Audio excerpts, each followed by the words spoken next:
नमस्कार, मैं राम सिंह यादव आपका एसके बुक्स के यूट्यूब चैनल पर हार्दिक स्वागत करता हूं। आज हम बात करने वाले हैं आर्मी के प्रतिशत के बारे में, क्वेश्चनों के बारे में, उसका अध्ययन करेंगे। प्रतिशत क्या है? ये एक यूनान के दार्शनिक ने, गणितज्ञ ने ये किया है कि सबका हर मैं 1 कर दूं, 100 कर दूं। उससे पहले भिन्न होती थी जिसमें हर अलग अलग होता था। तो इसमें अगर हम प्रतिशत को बदलते हैं तो प्रतिशत का मतलब ही है प्रति सैकड़ा। जैसे 50% लिखते हैं तो ये परसेंट जहाँ भी लिख दिया इसका मतलब है बटा 100, यानी 100 हर इसका 100 है, हर 100 में से 50 अंश। इसी तरह इसको 25/2 हो गया। अब 25/2 प्रतिशत का मतलब है बटा में 100, यानी हर 100। ये हो गया, 4 से कट गया, 4 दूनी 8, 1/8 आ गया, क्योंकि 1 तो ऊपर रहता ही है। इसको 25 का काटेंगे तो 0 नहीं होता कभी भी। 25 एकम 25, 25 चौका 100, इस तरह करते हैं। तो किसी भी प्रतिशत को भिन्न में बदलना हो तो 100 का भाग दे दो, यानी हर 100 हो जाएगा प्रत्येक का। यही प्रतिशत का परिभाषा है। अब ये कुछ आपको याद रखने होंगे कि 33% का मतलब 1/3, 40% का मतलब 2/5। हम किताब में देते रहते हैं, सभी किताबों में हमने इसको दिया हुआ है और वहाँ आप इसको अच्छी तरह देख सकते हो। तो इसका अर्थ हो गया 2/3। अब अपना प्रश्न बन गया x का, यानी क्षेत्रफल का की संख्या का 2/3 भाग 15 है। तो संख्या पूरी क्या हो जाएगी? 3/2, 45/2। अब 45/2 को लिखने के अलग अलग तरीके हैं गणित में। इसको 22/2 भी लिख सकता है और 22.5 भी लिख सकता है। वो आपको ऑप्शन देखना है कि उसने इस रूप में लिखा है या इस रूप में लिखा है। अपने को 2 निशान लगाना है कि अपना उत्तर ये है। अब वो 22.5 को से 22/2 में लिखा हो या 22.5 में लिखा हो, तो आपको ये समझना है कि इसका मान है 2/3 बस। क्योंकि प्रतिशत में ले जाएंगे तो बहुत टाइम अपना ख़राब हो जाएगा। और ये 4-5 पॉइंट्स याद रख लेना कि 25% का मतलब 1/4, 10% का मतलब 1/10, 33% का अर्थ है 1/3, 40% का अर्थ है 2/5। तो ये 4-5 चीज़ें याद कर लेना। बाकी 100 का भाग दे लेंगे तो भी वही आएगा। साधारण भिन्न को बदलना है तो 100 से गुणा कर देते हैं, बात वहीं आ जाती है। अब इसी टाइप का ये है, किसी संख्या का 3/5 भाग। अब 3/5 भाग का मतलब आप वैसे भी कर सकते हो, 3/5 गुणा में 100, ये भी कर सकते हो 60, या इसको ज़बानी याद रख लो कि 3/5 का मतलब ही 60% है, 1/2 का मतलब ही 50% है। तो उस गुणा करने का से 1 सेकंड खराब हो, पेपर में खराब नहीं करना, अपना सेकंड अपने को बचाना है। तो ये क्या है, किसी संख्या का 60% उस संख्या के 40% से, यानी 60% 40% से 20 ज़्यादा है तो 20% अधिक हो गया, परंतु ये कह रहा है 40 अधिक है। संख्या कितनी अधिक है? 40 अधिक है। तो अपना क्या हो जाएगा, संख्या का 20% बराबर 40 है। तो 20% का मतलब है 20/100, तो इधर आएगा तो 100/20, 20 दूनी 40, 200। तो इस तरह आप इनको हल करें कि 60% 40% से 20% हुआ ज़्यादा, परंतु ये कह रहा है कि संख्या कितनी अधिक है? 40 अधिक है। तो यानी अपना हो गया संख्या का, या x नाम रख दो या संख्या का लिख दो, उसमें कोई फ़र्क नहीं पड़ना। संख्या का 20% 40 के बराबर है। तो 20% 40 के बराबर है। तो 20% का मतलब मैंने अभी बताया था 20/100 होता है। तो इधर जाएगा तो 100/20 हो जाएगा, काट दो। इस तरह हल कर सकते हैं। अब एक आदमी को अपने वेतन में 10% की वृद्धि मिलती है। अब उसका नया वेतन 10,282 रुपये है। तो उसका मूल वेतन क्या था? ये नया वेतन जो है, यानी मूल वेतन का x का 110% कितना है? 10,285, यानी मूल वेतन का 110% है। क्योंकि मूल वेतन था वो तो है ही है, और उसमें 10% और जोड़ दिया तो 110% हो गया। तो मूल वेतन का 110%, 110% का मतलब मैंने अभी बताया था 110/100, क्योंकि परसेंट जिसके भी लगा देते हैं उसका बटा 100 हो जाता है। 95% का मतलब 95/100, 5% का मतलब 5/100। तो यहाँ इसको ले आओ, ऊपर हो जाएगा 100, नीचे 110, 0 से 0 काट दिया अब इसको 11 से आप काटेंगे तो 11 9 99, 99 3 बची, और फिर 8, तो 11 3 33, और फिर 11 5 55, यानी 935 गुणा में 10, 9350। अब 9350 इसमें है, तो ये आपका उत्तर हो गया।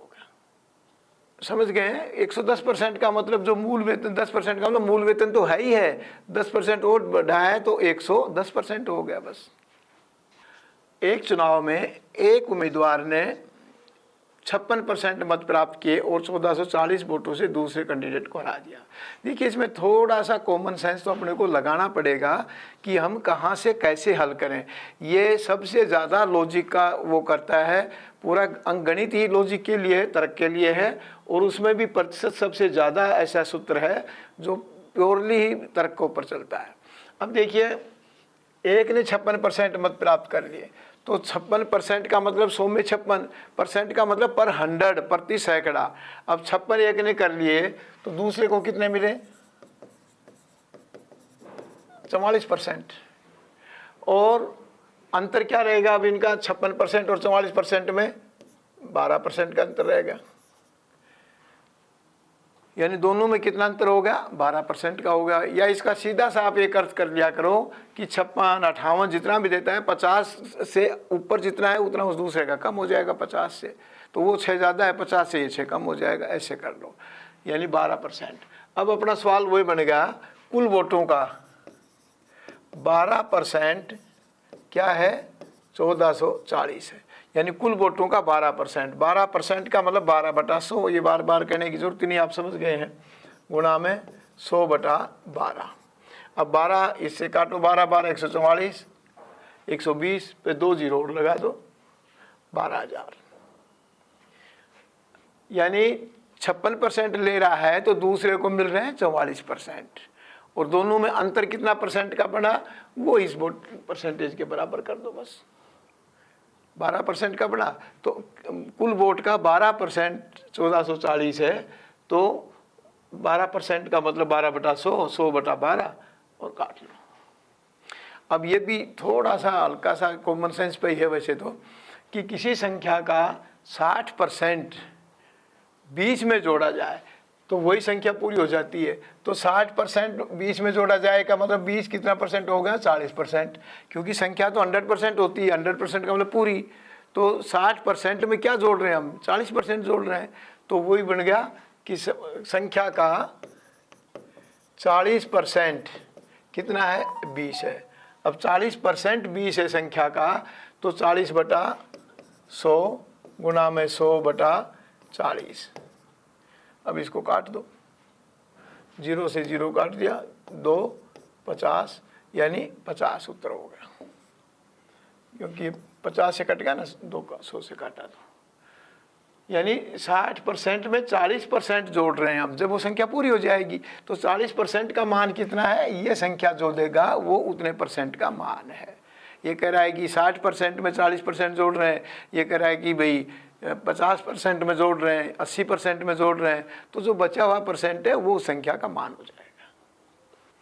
अब ये भी उसी टाइप का है, बहुत बार पूछा गया अपने पेपरों में। किसी संख्या के 70% में से 70 घटा दिया जाए तो 140 बचता है, यानी संख्या का x का 70% में से -70 अपना करते हैं तो क्या बचता है? 140 बचता है। अब ये इधर माइनस है, इसको इधर ले जाएंगे तो प्लस में हो जाएगा, यानी संख्या का 70% 140 जमा में 70 क्या हो गया? 210 है। किस संख्या का 70% 210 है? x का मतलब किस संख्या का? या संख्या का। तो अब क्या हो गया? 70/100, तो इधर 210 गुणा में 100/70। अब 70 को अपन काटा, 0 से 0 काट दिया, 7 या 21, और ये 300 उत्तर आएगा। ये अपना उत्तर हो गया।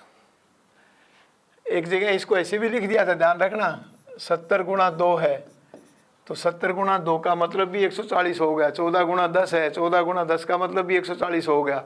तो इसको गुणा भी कर सकता है वो पेपर सेटर की मर्जी है, थोड़ा सा लड़के को तो करने के लिए, कंफ्यूज करने के लिए यहाँ इस तरह भी लिख सकता है। कि जाए तो 70 गुणा 2 बचता है, 14 गुणा 10 बचता है, यानी उसका मतलब है 140 बचता है, सीधा ही बात है बस।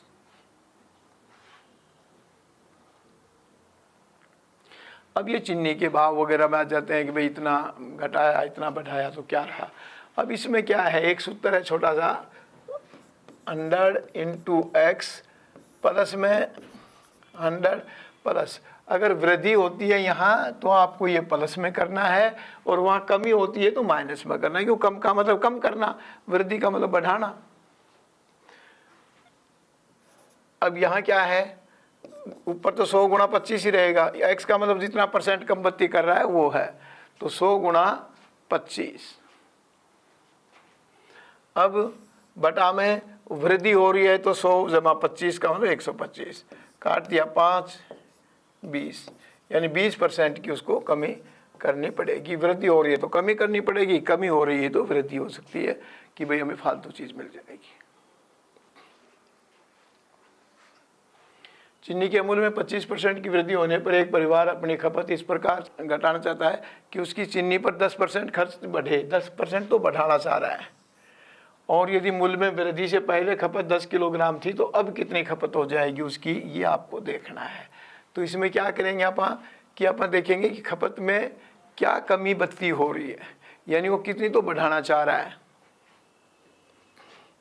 100 गुना जितनी बढ़ाना चाह रहा है वो 10% बढ़ाना चाह रहा है 10, अब वृद्धि कितनी हुई है 25, 125, ये कमी हो जाएगी उसकी, यानी कितनी कमी करनी पड़ेगी, इतनी कमी करनी पड़ेगी, क्योंकि भाव में वृद्धि हो रही है तो खपत में कमी होगी, जैसे कि अभी मैंने बताया था।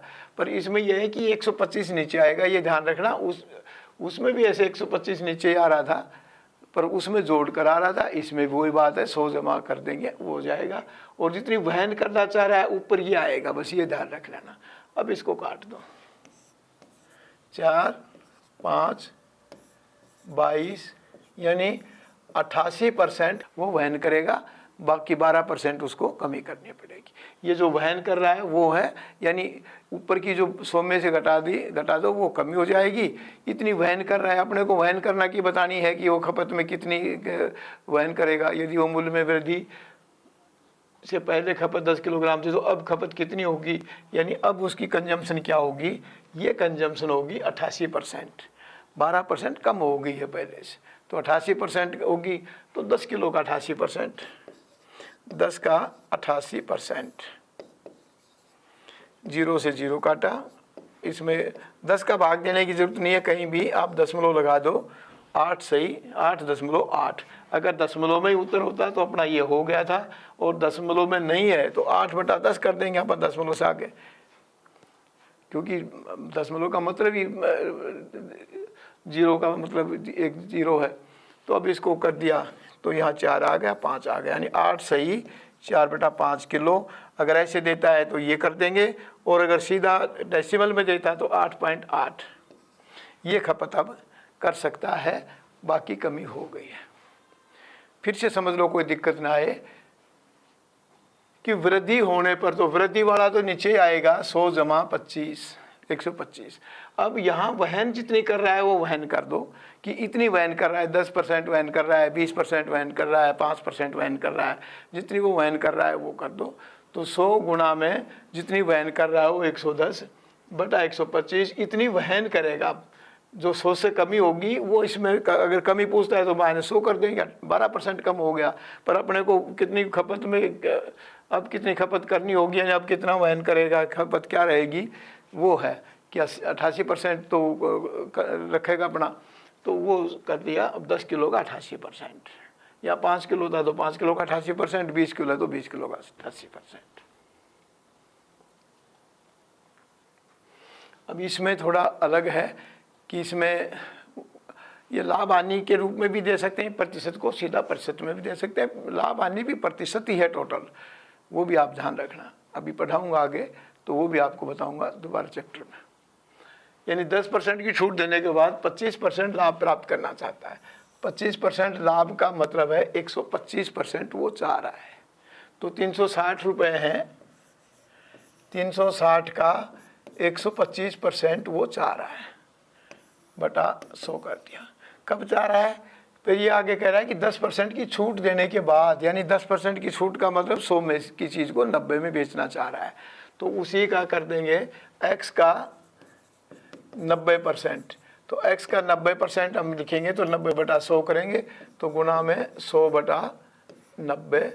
अब ये 100 से तो सीधा काट दो इसको, प्रतिशत से प्रतिशत दोनों जगह है तो सीधा कट गया है। प्रतिशत भी लिख सकते हैं पर वो 100 लिख दो, कोई दिक्कत नहीं है।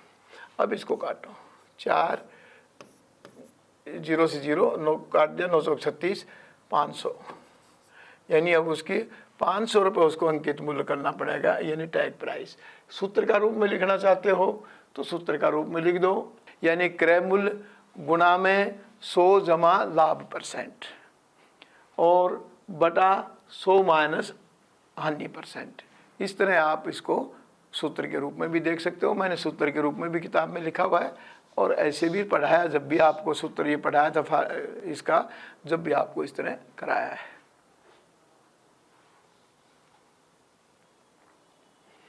अब चीज़ में कमी हो जाती है तो चीज़ ज़्यादा मिलेगी, भाव में कमी होती है तो भाव में वृद्धि होती है तो चीज़ कम मिलेगी। उसका यहाँ से सूत्र से कोई लेना देना नहीं है। आपको वही करना है कि इसमें 160 रुपये का कर रहा है सौदा, 20% चाहे लाभ हो या हानि हो, पहले तो 20% निकालेंगे। अगर वृद्धि हुई है तो हानि हो रही है और कमी हो रही है तो लाभ होगा। कंज्यूमर को भाव में कमी होगी तो लाभ होगा। अब 8 किलो मिल रहा है तो 8 से गुणा कर दो, 4 किलो मिल रहा है तो 4 से गुणा कर दो। इसको काटो, अब दोनों 0 काट दिए। अब इसको काट दिया, 8 दूनी 16, यानी 4 रुपये भाव गिरने के बाद है, बढ़ने या गिरने के बाद का है ये रेट, बाद का रेट है। अब ये कब रेट आया है? ये 20% की कमी होने पर आया है, यानी पुराने भाव का 80% जो है वो 4 रुपये किलो है।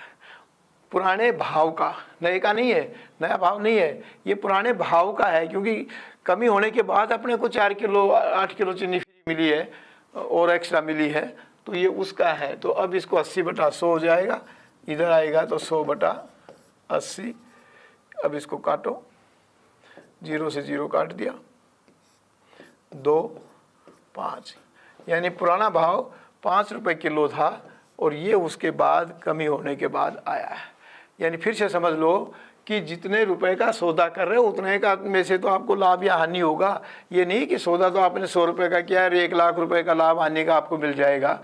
तो 100 रुपये का सौदा किया तो 100 का लाभ हानि मिलेगा। तो अब इसमें कमी, भाव में कमी होने से कंज्यूमर को तो लाभ हुआ है, कंज्यूमर की तो बचत हुई है। तो उसमें क्या करना अपने को, जितने का सौदा है वो गुणा में जितने % कम या ज़्यादा हो रहा है, यहाँ तक कोई फ़र्क नहीं पड़ना। यहाँ तक तो ये है कि अब ये 4 रुपये आए तो कम होकर आया है, और अगर ये भाव में वृद्धि होकर आता तो हम कहते हैं ये बढ़ कर आया है। बस ये फ़र्क है और कुछ नहीं है। और आगे पुराने भाव का 80% है, 20% कम हुआ है तो, और महंगा हुआ है तो पुराने भाव का 120% है, ऐसे कह देते हैं। इसमें क्या है, एक व्यापारी किसी वस्तु अंकित मूल्य पर 30% अधिक रखता है, अंकित मूल्य अपने क्रय मूल्य से 30% अधिक रखता है, तथा अपने ग्राहक को लुभाने के लिए 10% की छूट भी देता है। ये सूत्र आपके 2 जगह काम आएगा। एक सवाल और इसमें बीच में बना दूंगा, कोई दिक्कत नहीं है। अब इसका क्या करना अपने को, सूत्र है छोटा सा, याद रख लेना। ये बढ़ा कर रख रहे हैं वो तो x, कम कर रहे हैं वो y/100 माइनस 100। अगर ये ज़्यादा बचते हैं तो लाभ होगा, बढ़ेगा, ये कम बचते हैं तो हानि होगी, ये ध्यान रख लेना। 100 ज़्यादा बच गए, इधर वाला माइनस बच गया तो हानि होगी, उधर वाला ज़्यादा रह गया तो प्लस का मतलब लाभ और माइनस का मतलब कमी या हानि। अब क्या है इसमें, 130 गुणा में 90/100। अब इसमें तेरा 117 हो गया, माइनस 100 करेंगे तो 17% का लाभ, यानी इतने उसका लाभ प्रतिशत क्या हो गया, 17% हो गया। क्योंकि तेरा नाम 117 में से 100 घटाया, 17 इधर वाले बच गए तो लाभ होगा, माइनस का होता तो ये हानि हो जाता। अच्छा, ये सवाल दूसरी जगह भी यूज हो सकता है।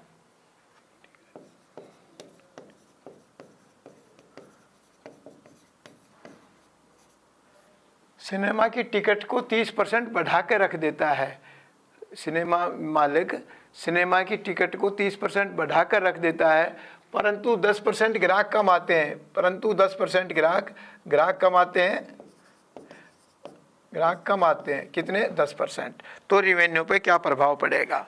ये ऐसे भी सवाल आ जाते हैं।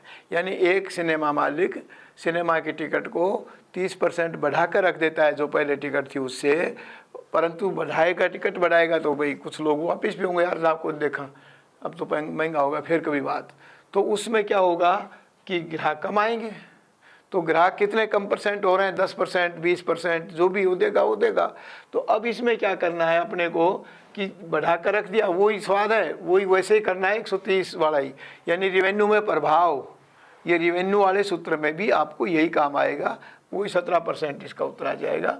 और अगर आप यहाँ कहा कि भाई 20% ग्राहक कम हो जाते हैं, ग्राहक 20% कम हो जाते हैं, तो फिर अलग बन जाएगा 130 गुणा में 80 बटा 100 और माइनस में 100। अब इसमें भी वही है 13 ठीक 104, तो अब इसको 4% लाभ हो जाएगा, 4% लाभ रहेगा अभी तो, और 25% कर देगा तो फिर हानि की तरफ चला जाएगा। बस ये ध्यान रखना है, अभी तो इसको लाभ परसेंट पे ही है। तो इस तरह के सवाल ऐसे भी आ सकते हैं। एक की आय 25% बराबर बी की आय का 35%। अब ये बी को तो इधर ले आओ, ए बटा बी, और अब ये 35 बटा 25। अब ये ध्यान रख लेना कि ये क्रॉस आपका सही होना चाहिए, यानी ए का 25% इक्वेशन के नीचे आएगा और बी का 35% ऊपर हो जाएगा। ये क्रॉस में जो कहे वो है, ये ध्यान रख लेना, बस इस क्रॉस का ध्यान रख लेना। ये बी यहाँ जाएगा और ये 25% इधर से इधर चला जाएगा। तो इक्वेशन का ये ध्यान रखना कि ए का इधर आएगा नीचे और बी का ये होगा, ये क्रॉस में होना चाहिए, वज्र में होना चाहिए, ये आपको ध्यान रखना है बस। अब इसको काट दो 7/5। तो अब ए बटा बी के अनुपात को अपन लिखते हैं, तो ए अनुपात बी लिखते हैं, ये ध्यान रखना। अब ये ए का ये होगा, ए का अनुपात 7 हो गया और बी का अनुपात 5 हो गया, ये है, ये उत्तर बनेगा। ए का अनुपात अब ये गिना जाएगा, ये ध्यान रखना, और बी का अनुपात ये नीचे वाला गिना जाएगा, क्योंकि ए अनुपात बी ऐसे लिखते हैं अपन, नीचे वाली चीज़ को आगे लिखते हैं, तो ऐसे ये इसका हो जाएगा और ये इसका हो जाएगा।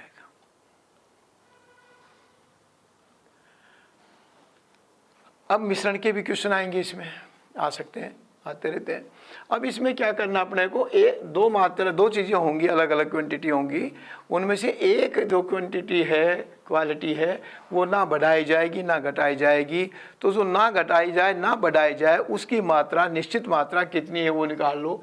जैसे 40 लीटर दूध वो पानी के घोल में 10% पानी है, तो दूध इसमें फिक्स है, कितना पानी और मिलाया जाए, यानी यही पकड़ना यहाँ क्या चीज़ मिला रहा है, एक मिलाएगा एक को फिक्स रखेगा। तो जो फिक्स है, जो ना मिलाई गई ना घटाई गई, उसकी मात्रा कितनी है ये अपने को ज्ञात करना पड़ेगा।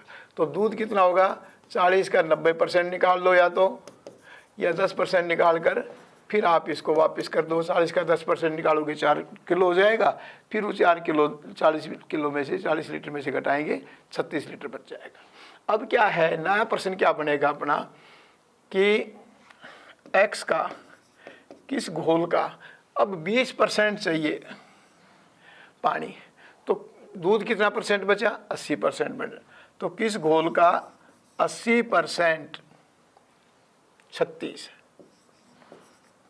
यानी दूध तो उतना ही अपना जितना पहले था, दूध ना घटाया ना बढ़ाया, पर उसकी मात्रा बढ़ गई अब अगले में प्रश्न में, अगले मात्रा में भाग में। तो अब इसमें क्या करना पड़ेगा कि अब 20% पानी होगा तो दूध 80% रहेगा, 10% पानी था तो दूध 90% था।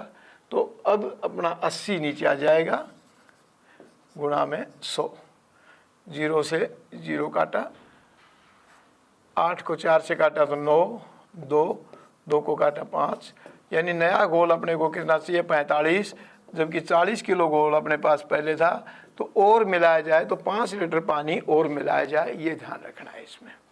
यानी जो भी नया घोल है, पहले तो ये समझ लो इसमें समझो आप अच्छी तरह ध्यान से कि 40 लीटर घोल है दूध और पानी का, इसमें 10% पानी है और पानी और मिला रहा है तो दूध नहीं मिलाया जा रहा है। तो जो नहीं मिलाया जा रहा है उसकी मात्रा कितनी है ये आपको निकालनी होगी। उसकी मात्रा 40 का 10% पानी काट के फिर घटा दो, या 40 का सीधा 90% कर लो, 10% पहले घटा लो, घटाना तो पड़ेगा। अब ये 10% घटाया तो नए घोल में 20% पानी चाह रहा है तो दूध कितना बचेगा, 80% बचेगा। तो x का नए घोल का 80% 36 किलो है, तो 80/100 ये काट दोगे 45 आ गया, और 40 अपने पास पहले से 5 नया पानी और मिलाया। ये जनसंख्या वाला सवाल है, इसमें 10% वार्षिक दर से बढ़ रही है, ब्याज घटता भी है और बढ़ता भी है। और ये हमेशा क्या करना है कि जनसंख्या तो कम बढ़ती भी होती है, ब्याज तो बढ़ता ही बढ़ता है। सूत्र वही लगेगा 1 प्लस में 10/100 10/100 गुणा में t हो जाएगा। अब क्या है 1000 है गुणा में 110 गुणा में 110/100 गुणा में 100, 2 बार है तो 2, ये 3 जीरो हैं, 1 जीरो अपना बच गया, इसको यहाँ से काट दिया। अब अपना 110 गुणा 11 यानी 11 गुणा 11 कर लेंगे 121, 1 जीरो बाद में लगा देंगे, क्योंकि 10 से गुणा करने का मतलब है 0 बाद में लगा दिया जाए, और 10 से भाग देने का मतलब है कि 1 दशमलव छोड़ कर लगा दें। अब 1210 हो जाएगी, ये अपना उत्तर आएगा, ये ध्यान रखना है। यानी ये चक्रवर्ती ब्याज वाला ही सवाल है, और इसको 2 वर्ष में किया है तो 2 बार कर दो, और यहाँ जो परसेंट है वो अपने ब्याज में जैसे अपन लगाते हैं 5% होती तो 5 कर देते, 2% होती तो 2 कर देते, इस तरह अपने को इसमें करना है। इस एग्ज़ाम के लिए SK बुक्स सभी शॉप्स पर ऑनलाइन भी अवेलेबल हैं। अगर आप ऑनलाइन लेना चाहते हैं तो उसका लिंक डिस्क्रिप्शन बॉक्स में अवेलेबल है, आप वहाँ से ले सकते हैं। इस चैनल पर हम इस आर्मी भर्ती परीक्षा और अन्य सभी भर्ती परीक्षाओं के बारे में इम्पोर्टेंट जानकारी और स्टडी मटेरियल भी उपलब्ध कराते रहेंगे। तो आप इस वीडियो को लाइक कीजिए, चैनल को सब्सक्राइब कीजिए और अपने दोस्तों के साथ अधिक से अधिक मात्रा में शेयर कीजिए। थैंक यू, मिलते हैं अगले वीडियो में।